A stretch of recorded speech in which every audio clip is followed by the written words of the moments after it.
My wife and best friend had an affair in my company, used business funds for hotel stays, then tried to paint me as the bad guy. I met Tom during our college days at a tech startup event. We instantly clicked over our shared passion for innovative technology solutions. After graduation, we both took corporate jobs but kept dreaming about starting our own company. We spent countless weekends brainstorming ideas and planning our future venture. 5 years ago, we finally took the plunge.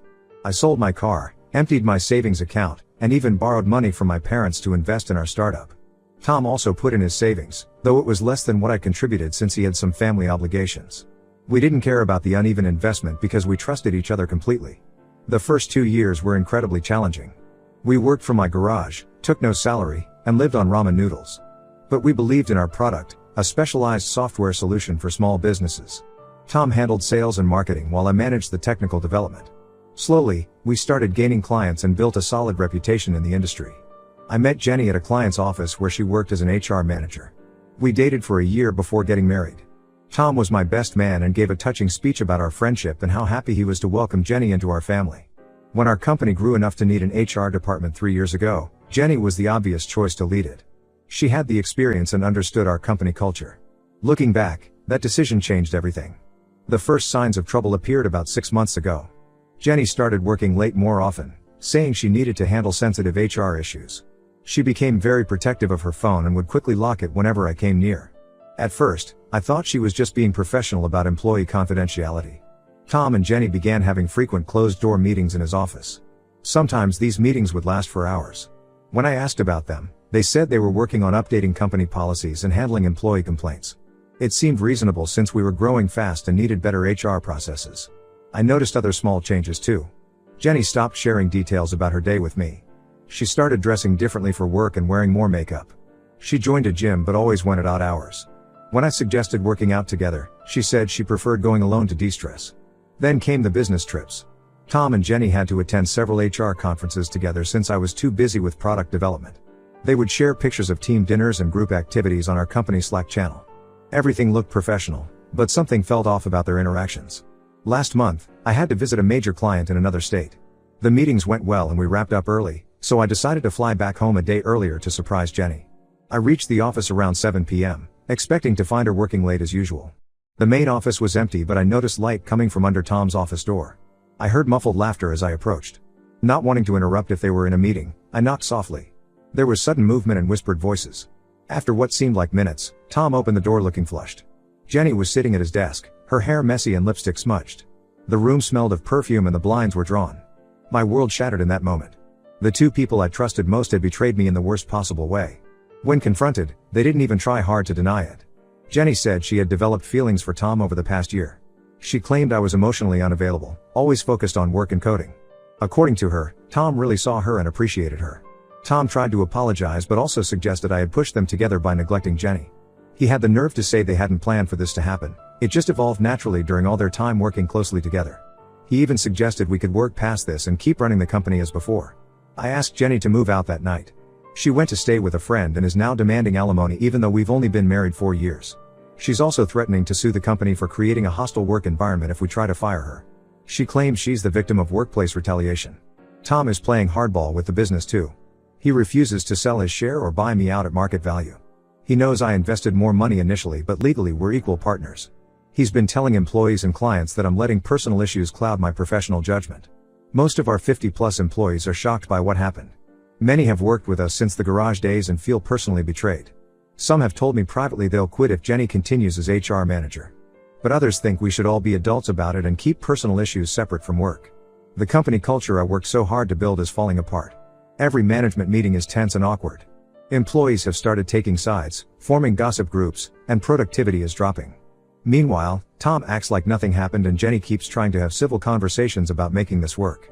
I've consulted 3 lawyers so far. They all say untangling the business side will be complex and expensive since we didn't have proper agreements in place. We were best friends starting a company, we never imagined needing protection from each other. My parents are furious and want me to fight them both legally. My brother offered to loan me money for legal fees. But I worry a messy court battle could destroy everything we built. Several key employees have already updated their LinkedIn profiles, probably preparing to jump ship. I feel trapped and betrayed. The company I built from scratch has become a prison where I have to face my wife's and best friend's betrayal every day. I'm sleeping badly, losing weight, and struggling to focus on work. But I refused to let them push me out of my own company. Update 1, 2 weeks later. The last 2 weeks have been absolute hell. Jenny finally moved all her stuff out of our house last weekend. I stayed at my brother's place during the move because I couldn't bear to watch her pack up our life together. My brother supervised the whole thing to make sure she only took what belonged to her. While helping clean up afterward, my brother found a stack of receipts hidden in a shoe box at the back of our closet.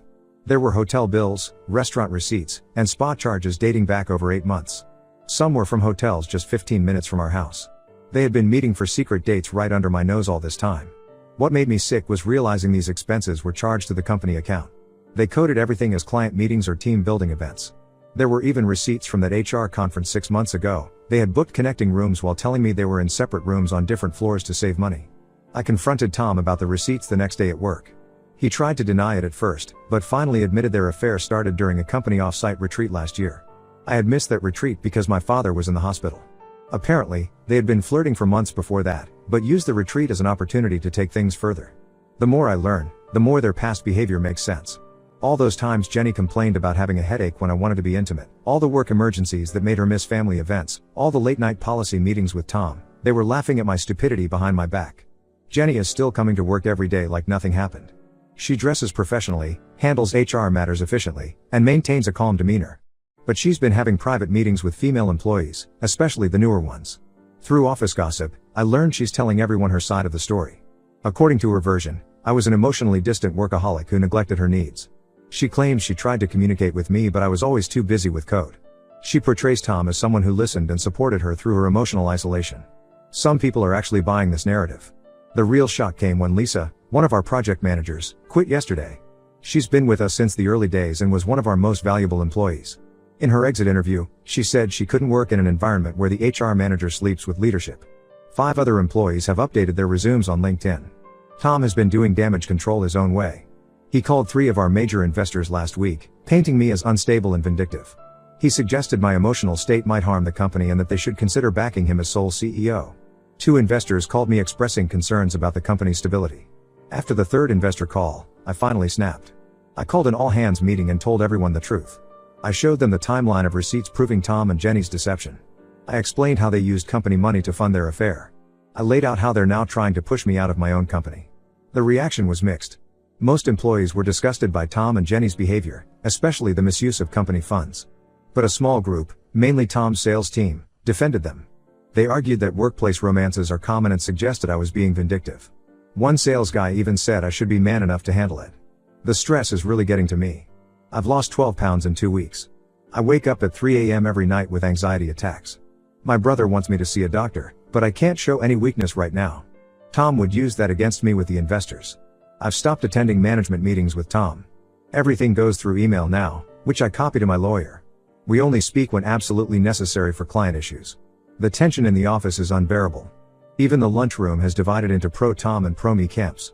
Jenny tried to corner me in the parking lot yesterday. She was crying, saying she never meant to hurt me and that she still cares about me. She claims she and Tom are genuinely in love and asked me to find it in my heart to forgive them. I just walked away. Her tears might work on others, but I keep remembering those hotel receipts. My lawyer says we need to be strategic. Firing Jenny would likely trigger a lawsuit, which could scare away investors. Buying out Tom would be expensive and he's unlikely to agree to a fair price. Meanwhile, our biggest product launch of the year is approaching and the development team is behind schedule because of all the drama. I never imagined my life would turn into this corporate soap opera. The company I built from nothing has become a battlefield. My marriage is over. My best friend is now my enemy. Half my employees are updating their resumes. And I have to somehow keep this ship afloat while fighting a war on all fronts. Update 2, 1 month later, last week changed everything when I received an anonymous email from someone claiming to be a former employee at Tech Pro Solutions, where Tom and Jenny worked before joining my company. The email said this wasn't the first time they'd done this, they had an affair at Tech Pro too, which ended with Jenny leaving her then husband Mark. I spent several days investigating this lead. Through LinkedIn, I found and reached out to some former Tech Pro employees. Most ignored me, but one agreed to talk. Sarah, their former office manager, filled me in on the whole story. Jenny was married to her college sweetheart Mark and had been at Tech Pro for 3 years when Tom joined as sales director. According to Sarah, Tom and Jenny started getting close during company events. They had the same pattern, late night meetings, business trips together, hushed conversations that stopped when others entered the room. Mark apparently had no idea. He would drop off lunch for Jenny at work, bring her coffee in the mornings, and attend all company events to support her. Everyone at Tech Pro felt horrible for him. He was completely devoted to Jenny while she was sneaking around with Tom. The affair came out when Mark surprised Jenny at work for their anniversary and found her with Tom in the conference room. The fallout was huge. Jenny filed for divorce the next week and moved in with Tom. But 3 months later, Tom broke things off once office gossip got too intense. He claimed it was damaging his professional reputation. This explains why they both suddenly left Tech Pro around the same time. Jenny was heartbroken and humiliated. Tom started looking for new opportunities, which is when he reconnected with me. When Jenny showed up later for the HR position at our company, Tom had assured me hiring her wouldn't be awkward since they barely knew each other from Tech Pro. When I confronted Jenny with this information, she broke down completely. Through tears, she admitted everything. She said after her divorce, she went through a deep depression. When Tom reached out 2 years later saying he'd made a mistake and still had feelings for her, she believed him. He pursued her after she joined our company, promising things would be different this time. I took all this information to our board of directors, including evidence of their pattern of workplace misconduct. The board was deeply concerned about potential liability issues. What if Jenny's ex-husband went public with the story? What if other employees sued for hostile work environment? Our company's reputation could be ruined. The board called an emergency meeting last Friday. Tom tried to do damage control by announcing that he and Jenny were in love and planning to get married. He claimed they wanted to handle things professionally this time and build a life together. The board wasn't impressed, especially after learning about their history of workplace affairs. The board suggested either Tom or I should step down to protect the company. They're concerned about the impact on employee morale, client relationships, and our upcoming funding round. We're currently negotiating terms, but Tom is demanding a much larger payout than his shares are worth. Meanwhile, 3 more employees quit this week. Our productivity has tanked. The development team is missing deadlines because they're distracted by all the drama. Client calls keep getting rescheduled because no one wants to work with Tom's team anymore. Jenny has stopped coming to the office, claiming she's working remotely due to a hostile environment. She's hired a lawyer who's threatening to sue for emotional distress and workplace harassment. The lawyer sent a letter claiming I'm retaliating against her for falling in love with Tom. I've had several sleepless nights thinking about how I missed all the signs. Tom and Jenny played me perfectly. They used my trust and friendship to hide their affair, just like they did to Jenny's ex-husband at Tech Pro. I was so focused on building the company that I didn't see what was happening right in front of me. The hardest part is facing my employees every day. They all know the story now, how their HR manager cheated on her first husband with Tom, how Tom dumped her when it got messy, and how they repeated the same pattern at our company. Some people look at me with pity, others with judgment for not seeing it sooner. I'm meeting with the board again next week to discuss next steps. My lawyer thinks we have a strong case if it goes to court, especially with the Tech Pro evidence. But litigation would be expensive and time-consuming. Plus, dirty laundry like this could scare away potential investors or buyers. I need to decide if fighting them is worth potentially destroying everything I've built. Update 3, 3 months later, the situation finally reached its conclusion, though not quite how I expected. After our last board meeting, they hired an external consulting firm to review our company culture and conduct a thorough investigation of recent events. What they uncovered was far worse than anyone anticipated. The consultants interviewed current and former employees, reviewed email communications, and analyzed company expenses. They discovered Tom had a pattern of inappropriate behavior with several female employees. 2 former employees came forward saying they'd felt pressured by Tom to go on dates with him, but had been afraid to report it to HR since Jenny was clearly on his side.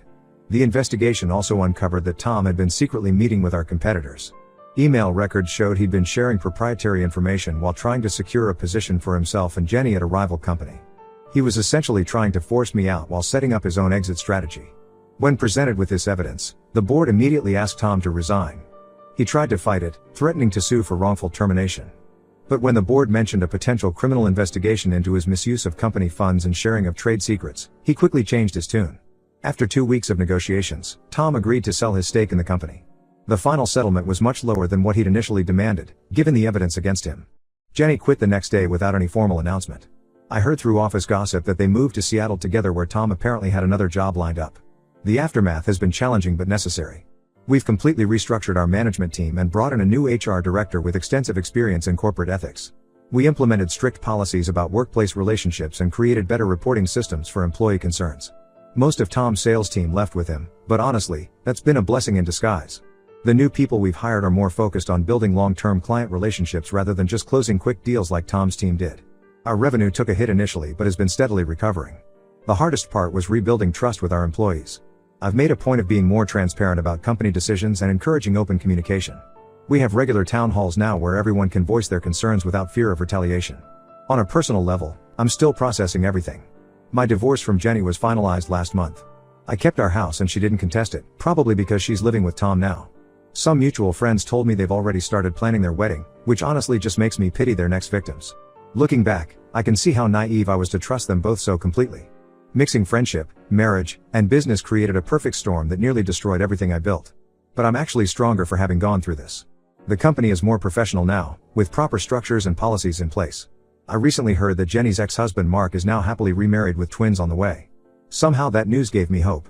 Life does go on after betrayal, and sometimes things work out for the better. I'm focused on growing the company and learning from this experience rather than letting it embitter me. The company is doing well enough now that we're planning to expand into new markets next year. I've learned some hard lessons about keeping professional boundaries and not letting personal relationships cloud business judgment. While I wouldn't wish this experience on anyone, I'm grateful for the wisdom it's given me.